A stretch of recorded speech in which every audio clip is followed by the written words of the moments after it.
2 minute भगवान का नाम लेंगे।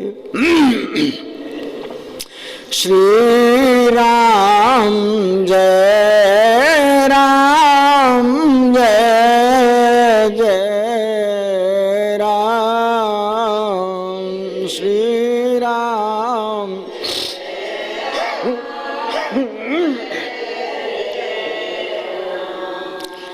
श्री राम जय राम जय जय राम।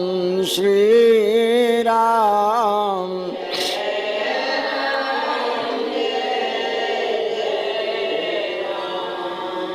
श्री राम जय राम जय जय राम। श्री राम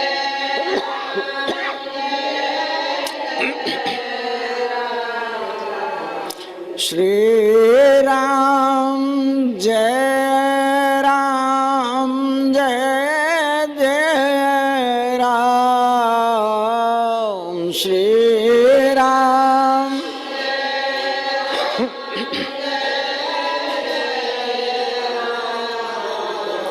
श्री राम जय राम जय जय राम। श्री राम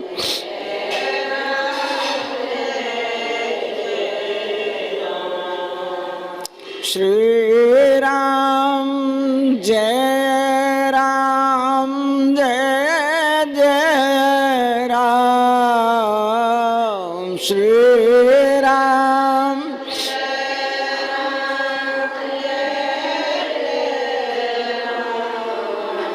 श्री राम जय राम जय जय राम। श्री राम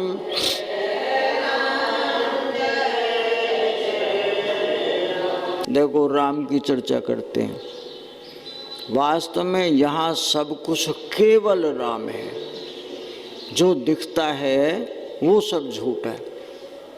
झूठ की विशेषता है वो हर घड़ी बदलता है, और राम की विशेषता है वो हमेशा एक रस रहता है, उसमें कभी कोई परिवर्तन नहीं होता। लेकिन हमें राम नहीं दिखता, झूठ दिखता है। और जो झूठ है उसी में बीमारी है, उसी में दर्द है, उसमें चिंता, दरिद्रता, किसी का छूटना, छिन जाना, बट जाना, चोरी हो जाना, ठगे जाना, ये सब कुछ झूठ में। जहाँ सत्य है वहाँ तो आनंद है, वहाँ सुकून है, वहाँ शांति है। लेकिन झूठ में ये सब कुछ होने के बावजूद हम उस झूठ को ही पसंद करते हैं, यानी सत्य को कोई लेना नहीं चाहता है। क्यों? कि सत्य का एक सूत्र है कि वो पहले तुमसे सब कुछ लेता है, उसके बाद सत्य तुम्हारे पास आ जाता है। और यहाँ का कोई भी आदमी चाहे वो कितना भी विद्वान हो जाए,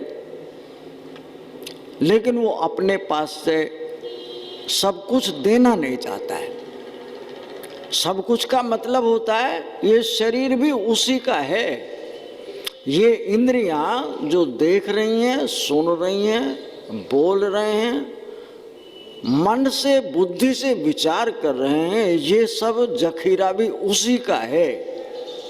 वो पहले कहता है तुम मेरे पास आओ, अरे मैं तुम्हारी माँ हूँ, तुम्हारा बाप हूँ, आओ। माँ कितना प्रेम करती है, मैं तुम्हें उससे भी ज़्यादा प्रेम करता हूँ, क्योंकि माँ के अंदर मैं बैठा हूँ, मेरा आकार नहीं है, उसमें बैठा हुआ अपने बालक की किस तरह से परवरिश करता हूँ, मैं ही हूँ। उस बाप में भी मैं ही हूँ। जो झूठ बोलेगा, चोरी करेगा, धोखा देगा, कैसे भी लाए, लेकिन अपने बच्चे का भरण पोषण करेगा, वो भी मैं हूँ। लेकिन मैं तुम्हें नहीं दिखता, ये दोष मेरा नहीं है, तुम्हारा है, क्योंकि तुम अपनी माँ को ढूंढना नहीं चाहते हो। माँ कहती है एक बार सब कुछ छोड़कर मेरे पास आ। सब कुछ छोड़ने का, परिवार हो, घर हो, धन हो, दौलत, अब तुम लिए हुए थोड़े ही हो कुछ। जो घर से आए हो तो तुम्हारे पास क्या है? भगवान के घर में बैठे हो, लेकिन तुम्हारा मन, तुम्हारी बुद्धि अभी भी उस मेरों को पकड़े हुए है। परमात्मा को पकड़ने में सामर्थ्यवान नहीं है। तो परमात्मा कहता है या तो मेरी माया तुम्हारे पास रहेगी या मैं रहूंगा। अगर केवल मुझे जानना चाहते हो तो एक बार इस जो मेरी माया है उससे अलग होकर देखो। रोज अलग होकर देखते हो कि संसार के जितने सुख होते हैं माया हट जाती है, संसार के सुख मिलते हैं। माया याद आ जाती है, सुख धुंधले हो जाते हैं। लेकिन परमात्मा जिसको अपना बना लेता है वो संसार की सारी माया को खूब भोगे, लेकिन उसको उसकी माया पकड़ नहीं सकती है। क्यों भाई? माया का सूत्र क्या है? शरीर माया का है, रोटी जरूर खाएगा, तन ढकने के लिए वस्त्र भी पहनेगा, और शरीर को चलाने के लिए कहीं घूमेगा फिरेगा। और जहाँ इस शरीर की जरूरतें पूरी होती हों, मतलब पूरा होता हो, वहाँ जाएगा और आएगा। तो दुनियादारी का काम तो करता है वो, लेकिन वो उससे बंधता नहीं है। आप लोग उससे बंध गए। जब हम आए थे तो अकेले थे, हम किसी को साथ नहीं लेकर आए। मेला लगा हुआ था, मेले में माँ मिली, बाप मिला, भैया, बहन, चाची, ताई, बुआ, वो सब कुछ बाजार मिला। उस बाजार में वो सब हमें मेरा कह रहे थे, हम भी उनको मेरा कहने लगे। परिणाम स्वरूप उन्होंने हमें नहीं पकड़ा, हमने उनको पकड़ लिया है। और जो पकड़ा गया, अब किसी को दर्द होता है, किसी को चोट लगती है, कोई बीमार हो जाता है, किसी के घर में डकैती पड़ जाती है, किसी के हाथ कट जाते हैं, कोई गूंगा बहरा हो जाता है, तो उन सब को देखकर दर्द मुझे होता है। मैं अलग हूं, अलग ही आया था। मेला वैसे ही चल रहा था पहले भी, आज भी चल रहा है। मैं नहीं रहूंगा, मेला बराबर चलता रहेगा। लेकिन मुझे दर्द होता क्यों है? क्योंकि मैंने उनको मेरा माना हुआ है, इसलिए दर्द होता है। किसी गैर आदमी का सड़क पे कोई एक्सीडेंट हो जाता है, दर्द तो उसको भी उतना ही है, लेकिन उसको कोई देखने के लिए भी नहीं रुकता है। लोग आ रहे हैं, देख रहे हैं कि अगर हमने इसको छुआ या पकड़ा तो पुलिस हमसे और पूछेगी, 2 घंटे अपने बजा चले जाएंगे। इसलिए कोई भी उस गैर को नहीं पकड़ता है। और मेरों का जो दर्द होता है वो रात दिन रोता है, रोता ही नहीं है। अगर उसका बीपी बढ़ जाए, पैरालाइसिस हो जाता है, ब्रेन हेमरेज हो जाता है, हार्ट अटैक हो जाता है, जबकि चोट खाने वाला कोई और है, मैं नहीं हूँ। बेटा हो, पत्नी हो, भाई हो, दर्द मुझे हो रहा है। संत वो कहता है भाई इस माया में तुम आए थे मेला देखने के लिए, मेला भोगने के लिए, तुम खुद ही मेला हो गए। अपने आप को अलग करके देखो, मैं मेला नहीं हूं, मेले की एक इकाई हूं। ये माया नगरी है, इस माया नगरी में सब तरह के लोग हैं, चोर हैं, डाकू हैं, बदमाश हैं, बेईमान हैं, झूठे हैं, एक नहीं है कितनी व्याधियां हैं उस बाजार के अंदर। मैं उन सबको देखकर उनकी रोज चर्चा करता हूं, लेकिन मैं किसी को रोक नहीं सकता। अपने बच्चों को नहीं रोक सकता, अपनी पत्नी को नहीं रोक सकता, अपने भैया भतीजों को नहीं रोक सकता हूं। जो मैं रोक नहीं सकता हूं, तो आखिर फिर इस माया नगरी का मैं मालिक कैसे हुआ? यहाँ कोई मालिक नहीं है, सब अकेले अकेले आए थे, अकेले अकेले आज भी हैं और सब अकेले अकेले यहाँ से जाएंगे। गलती हुई है, हमने उस मेले में रहने वालों को मेरा माना है। वे वक्त पर हमारे कहीं काम आएंगे, स्वार्थ के वशीभूत हम उनके लिए अच्छे और बुरे कर्म करते चले आए और परिणाम में उनके हिस्से का दुख और सुख हमें ही भोगना पड़ेगा। तो संत ये चेताकर कहता है कि यहां तुम किसी को रोक नहीं सकते, केवल अपने आप को बचा सकते हो। अपने आप को बचाने का मतलब है झूठ बोलना छोड़ दो। हम किसी की चुगली, बुराई, किसी से ईर्ष्या, किसी से शत्रुता क्यों करें? सब अपना कमाते हैं, अपना खर्चते हैं, अपना कारोबार करते हैं, लेकिन हम बैठे बैठे ही दूसरों की चुगली कर रहे हैं। भाई दूसरा सामने हो, उसकी बात खूब कहो, और वो होता नहीं है तो हमेशा हमारा समय कटता ही नहीं है जब तक हम दूसरों की उर्ली पल्ली नहीं कर लेते हैं। तो संत कहता है कि यहाँ वो तीर्थों का राजा है। जितने भी संसार में तीर्थ हैं, उन सारे तीर्थों का राजा वो संत, वो चेताकर कहता है कि सृष्टि को मैंने रचाया है। कैसे? स्त्री भी मैं हूं, पुरुष भी मैं हूं, एक नहीं सभी जातियों में, या सारी सृष्टि में, गाय हो, बैल हो, या भैंसे हो, बकरी हो, ऊंट हो, जितने भी जीव हैं उन सब में स्त्री भी मैं हूं, उन सब में पुरुष भी मैं हूं, और अपनी सृष्टि का संचालन स्वयं कर रहा हूं। लेकिन तुम्हें मैं नहीं दिखता, इसीलिए दर्द होता है, इसलिए दरिद्रता आती है, इसलिए चिंता आती है। किसी का बीपी बढ़ता है, किसी का बीपी लो हो जाता है। क्यों? जो ज्यादा चिंता करते हैं, ज्यादा सोचते हैं, उनका बीपी लो हो जाता है, उनका खून जलता है। जो क्रोधी किस्म के हैं, वो जरा सी बात बर्दाश्त नहीं कर सकते हैं, उनका बीपी बढ़ जाता है। लेकिन बढ़ा और कम किसकी वजह से? अरे मैं तो इसमें निर्विकार हूं, इस शरीर में मेरे में कोई विकार नहीं। शरीर में विकार हो सकते हैं कब? जब इसमें मैं रहता हूं, भाई में, भतीजा में, पत्नी में, बेटा में, यानी सृष्टि में जितने भी जीव हैं वे सारे के सारे मेरा स्वरूप हैं।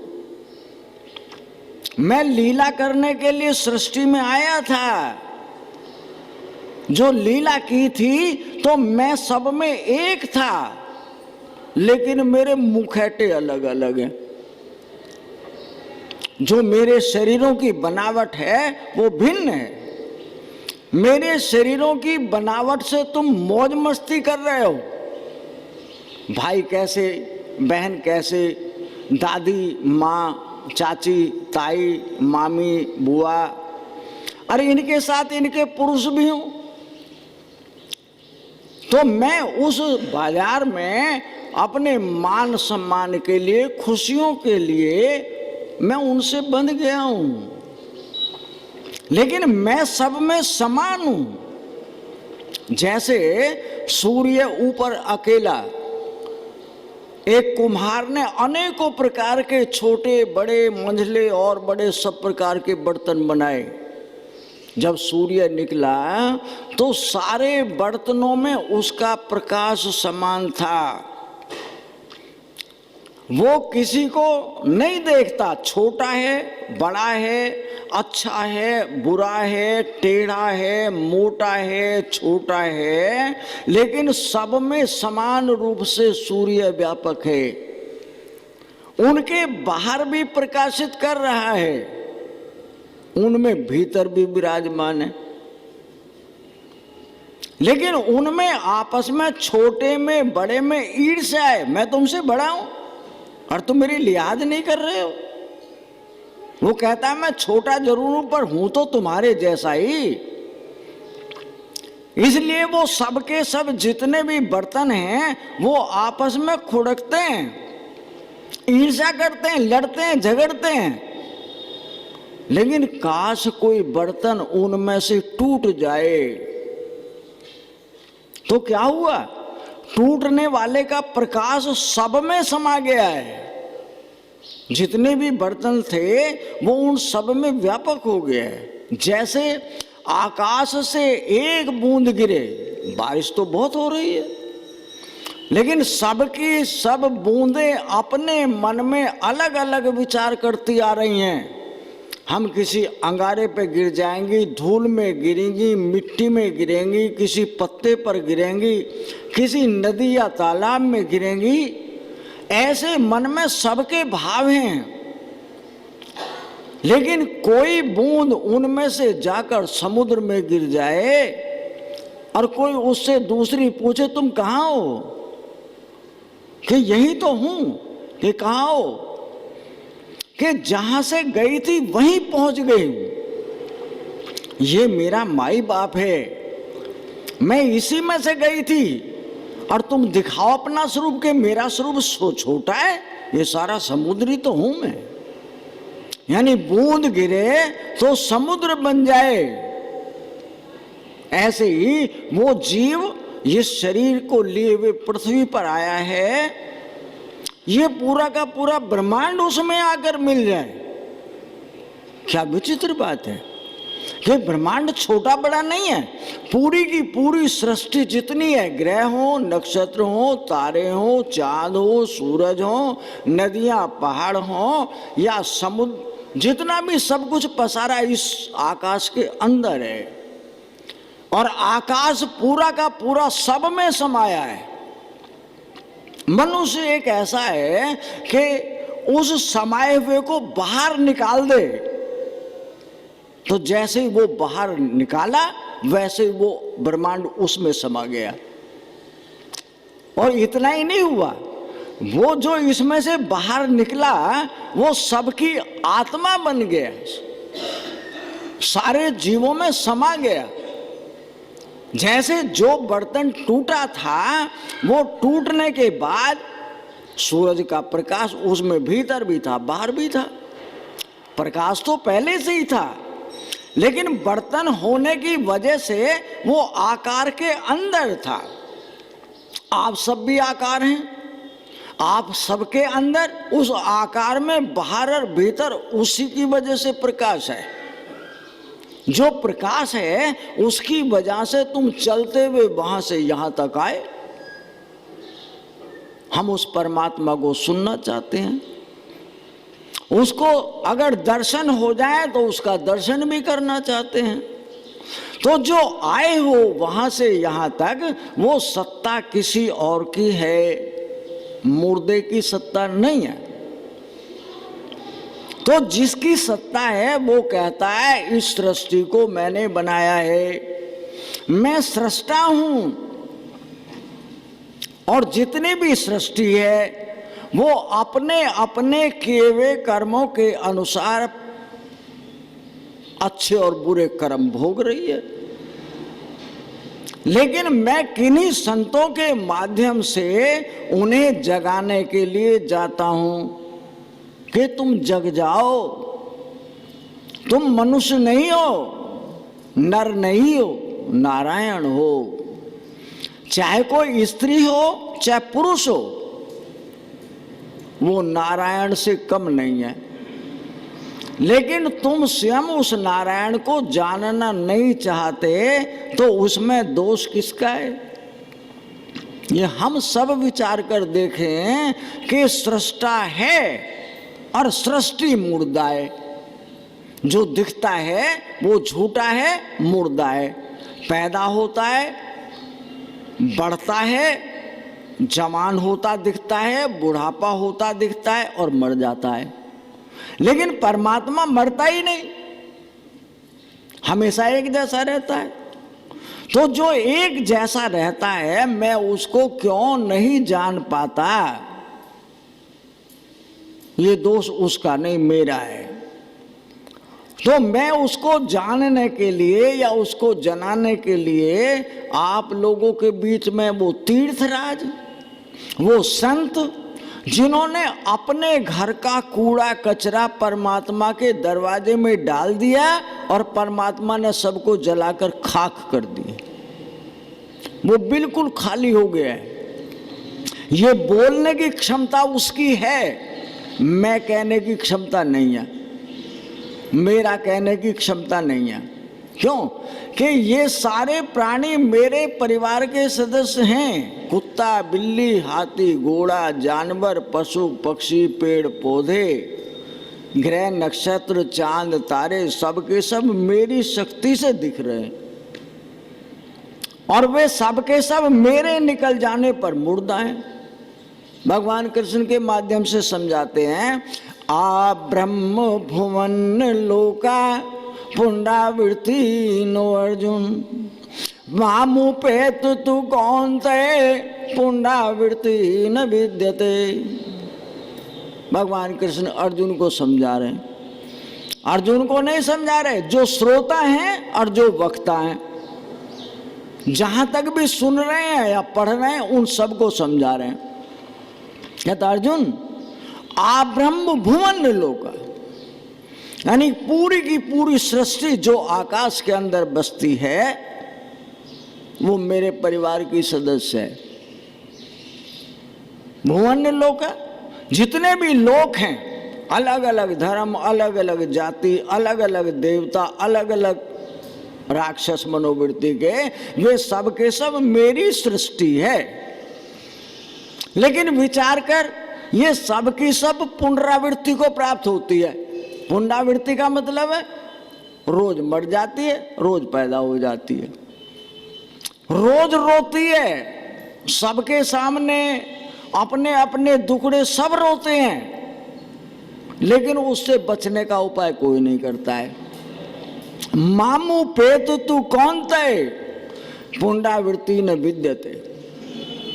हे अर्जुन, इन सारे जीवों में जो कोई केवल मुझे भजता है, अपने आप को, अपने किए हुए कर्मों के परिणाम को मुझे सौंप देता है, वो पुंडावृत्ति को प्राप्त नहीं होता है, वो बार बार जन्मने मरने को प्राप्त नहीं होता है। और वो केवल मनुष्य हो सकता है कि जितने जीव हैं उन सब में मनुष्य की बुद्धि सबसे श्रेष्ठतम है। वो हर कार्य के पहले ये जानता है इसका परिणाम अच्छा होगा या बुरा। काम बाद में करेगा पर पहले पता है। और फिर भी जिसका ये पता है कि इसका परिणाम अच्छा नहीं होगा, उसे ही करता है वो। फिर कहता है मुझे दर्द क्यों आया, मैंने तो कभी बुरा किया ही नहीं। अरे विचार करके देखो, सबके सब झूठ बोल रहे हैं, जानते हैं झूठ का फल अच्छा नहीं है।